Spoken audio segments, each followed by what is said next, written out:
Okay, so let's start with the rehearsing band. If you have it, or you can take a peek at somebody's and flip towards the back.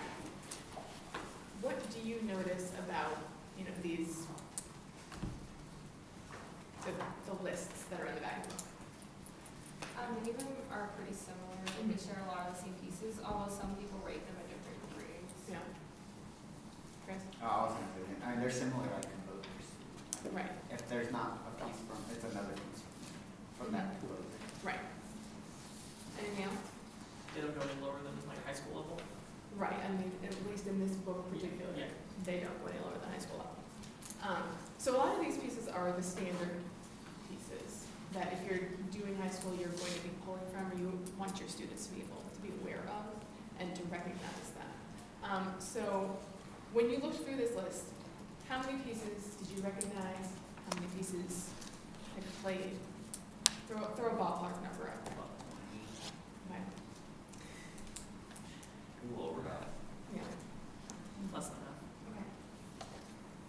Are there any composers that you notice keep popping up over and over again? Granger, Holst. To Kelly.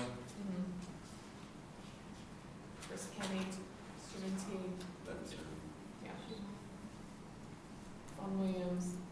So all those things are important. We are going to listen to a couple of the new pieces that you guys picked, and then we'll talk about them a little bit. So we'll start with the first one, which is Toccata Marziale by Vaughan Williams.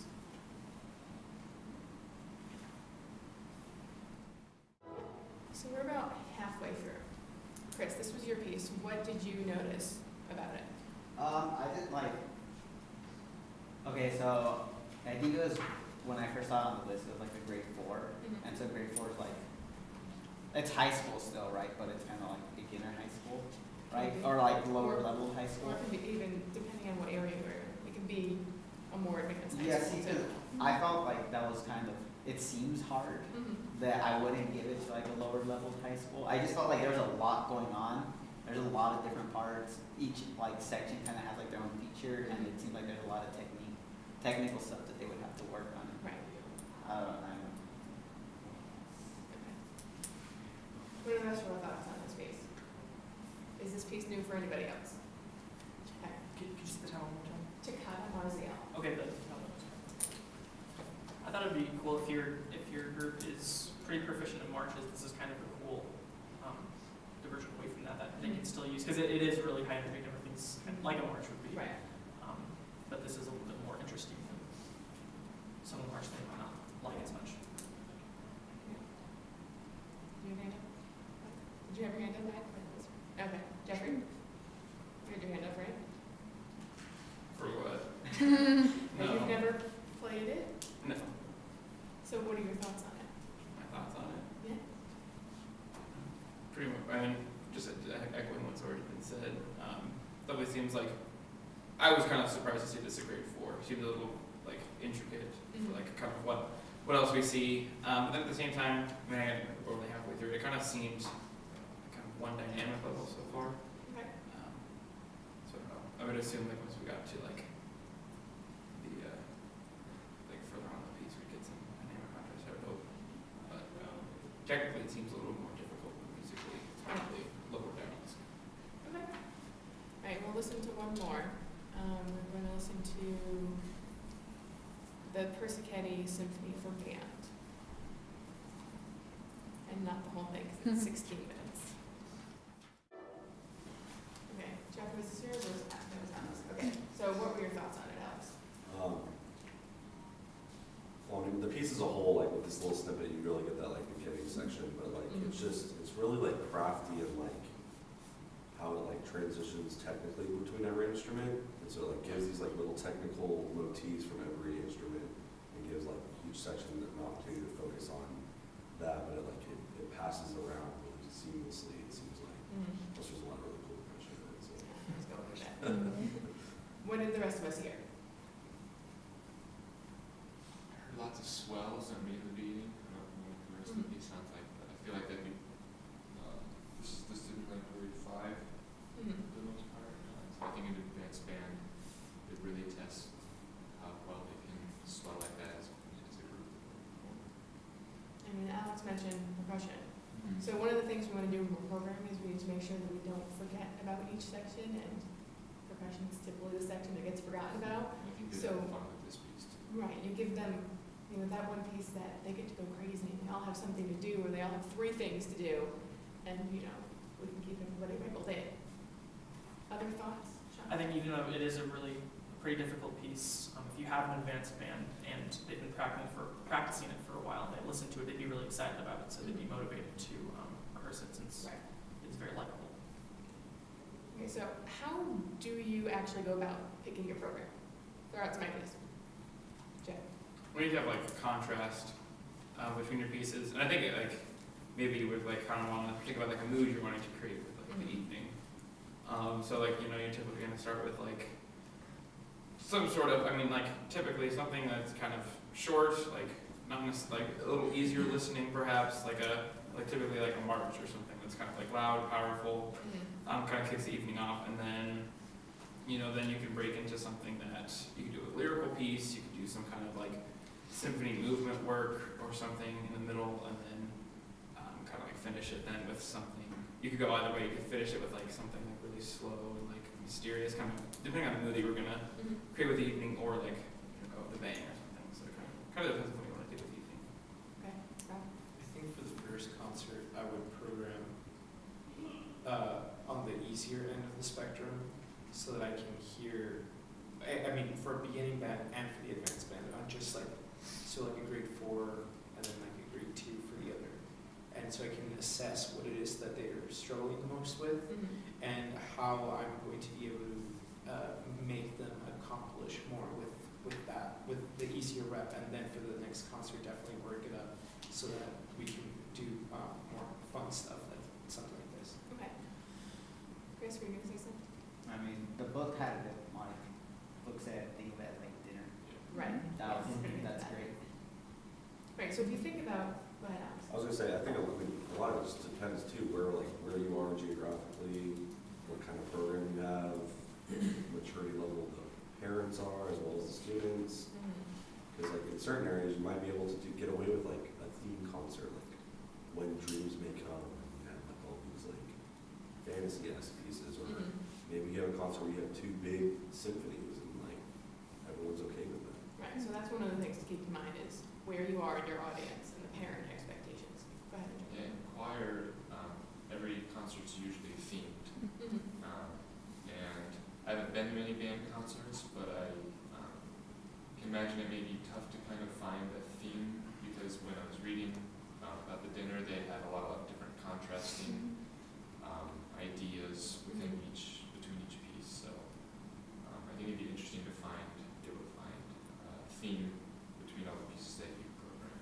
Well, what are some theme ideas that we I have? feel like your dream idea. Do 2 composers. Okay, Yeah. to focus on 2 composers. This is jazz band, but we didn't even program, but all of our pieces ended up having colors or something weird in it. So it was we had something a color theme. It just happened to be the most of the pieces that we picked. You could do something like your theme is around the world, and you pick different multicultural music. You could focus on living composers. You could focus on female composers. Because what did we notice about the majority of the composers in both the book rep lists? They're male. There's a couple females in there, but not nearly as many. So you can try to focus on that too, and open the eyes of your students that there are actually women that compose music that is for older band, not just for the beginning bands, and that their music is actually quality music. So back to the dinner party idea. Think about that list and how long that dinner party list is. Where would you be that you could program something that big? Professional or college? Yeah. Professional or college level. So think about your program at a middle school or a high school. How many pieces are you typically going to program? 3, 4. Right, 3 or 4. Well, per group, I guess. Right. So maybe you could implement that in a more if you have 3 different groups performing with it. Because they talk about that too. It does. Course. Right, so if you have your 3 different groups in this one concert, what is your goal for, say, the middle group? What type of things would you say, what would your first song be, your second song be, your third song be? If you're only gonna do 3 songs per group. Think about the types of songs that you would put in those spots, based on the way that the dinner menu idea talked about it, with these things as your, appetizer, these things as your main course, and this type of idea as your dessert. Go ahead. Like a 3 pieces, I do like march fanfare kind of thing to start. Mm-hmm. Then I'd go with like a lyrical like musical piece, and then to finish the evening, I go with something that kind of maybe like kind of left off when where like the lyrical piece ended, but then like kind of evolves into something greater. Could be like a multi movement work kind of thing or something, but something a little grander to finish. Okay. Other thoughts? Or do we all agree with that?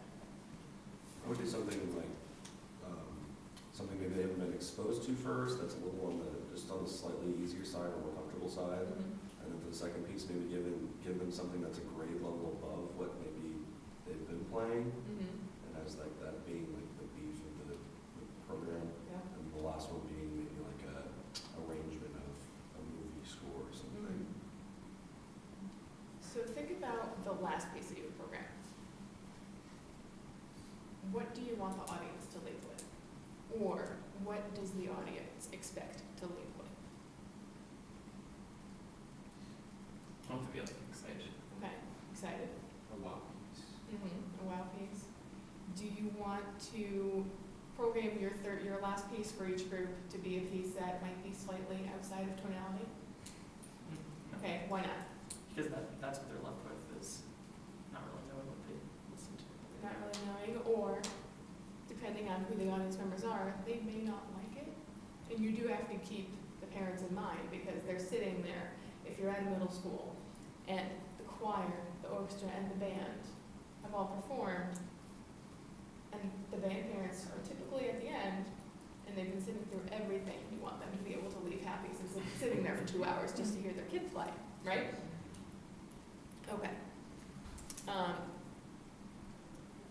So how are you going to pick your pieces based on what you know about the pieces? Can you restate that? Yes. I gave you an activity to do, right? You had to go listen to a new piece. Is that something that you are going to do when you're programming for your band? And why?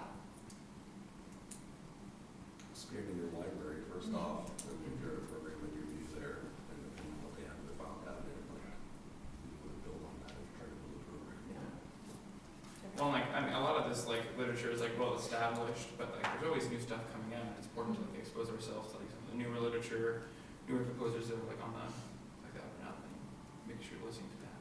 Right. Other thoughts? I think looking at other pieces that these composers have done too, outside of the ones that they've listed. A lot of these are big names, so they probably have other pieces that are just as good or better. Mm-hmm.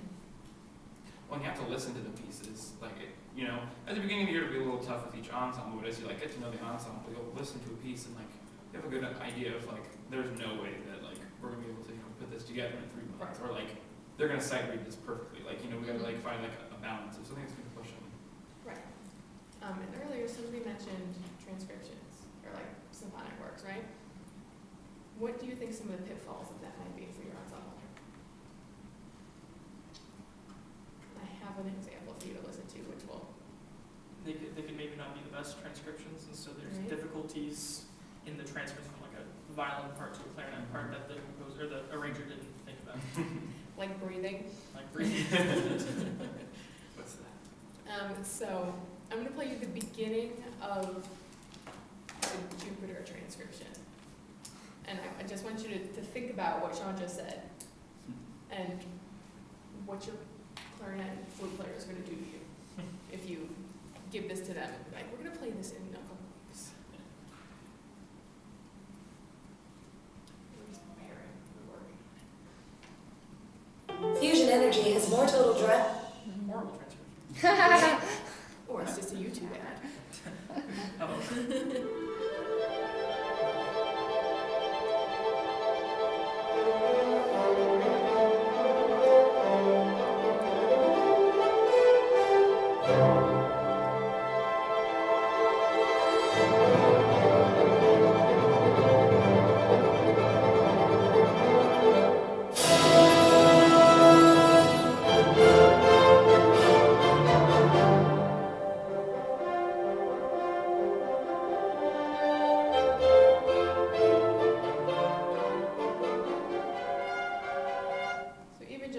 clarinet part. What are your thoughts on the clarinet part? There's no way it's gonna sound clean, and they're gonna Okay. be angry the whole time. Very likely. And that's like something that's like probably not too difficult to play on like a string instrument, but Right, they're jumping all over the place. right, which is, so that's Over one the of the break, it's things gonna be a mess. that we need to keep in mind, yeah, go ahead. I played this piece with the community college band when I was in high school, and even the college level players, like, they had to play every other one with their part stand record, Right, because they couldn't do it. right, and those are some of the tricks that you'll have, if you really wanna do this and your band is capable of it, then you come, you learn those tricks, and you play every other beat, and you make it sound better than it would be. So, what are some of the resources that you can use to find pieces? Okay, the internet, these books, Go listen to some concerts. okay, go listen to some concerts, go flip through some concert programs. And there is a series of books called Teaching Music Through Performance. There's 4 or 5 of them upstairs in the library that you might want to go take a look at, but I brought some of mine for you to look at. Super detailed description. Okay. So do you think this would be a good resource to at least look at when you're programming? I think it'd be a good resource to expand past like what you have, because a lot of these I either haven't really heard of or I've heard of, but it's like a different arrangement. So, They do pretty work for you almost, as far as getting the historical context, Right. the form, the structure, or whatever you're looking for. Mhm. So if there's a specific thing, you're a theme or a form or whatever, you can just come here and look at that. Or your instrumentation. Mhm. Programs That's- too. Yeah. And what about program notes? yeah. Okay, but what if you're not going to copy the program notes exactly out of there? Is it a starting point? Yeah. Okay. Give you something to look for, if you wanna look it up. Something to relate to, make sure you're doing the correct Mhm. function. Something you like share right away with your ensemble too, kind of give them some kind of contextual aspect to put the music in. Yeah. I was just wondering, and I'm not sure if this is even a good idea, but how they have, a lot of these, they have like, measure this is the theme. Uh-huh. If you could somehow just condense that into maybe a paragraph, would that be appropriate to put in program notes for some parents? Like talking about themes, like you'll hear this theme and then, no. It Okay. depends on what you want them to know. If you want them to know that, the thing gets passed around between these people so they can listen for their student, or if it's a thing that they're going to recognize, and so they can listen to it, then that's something that you can do. Right.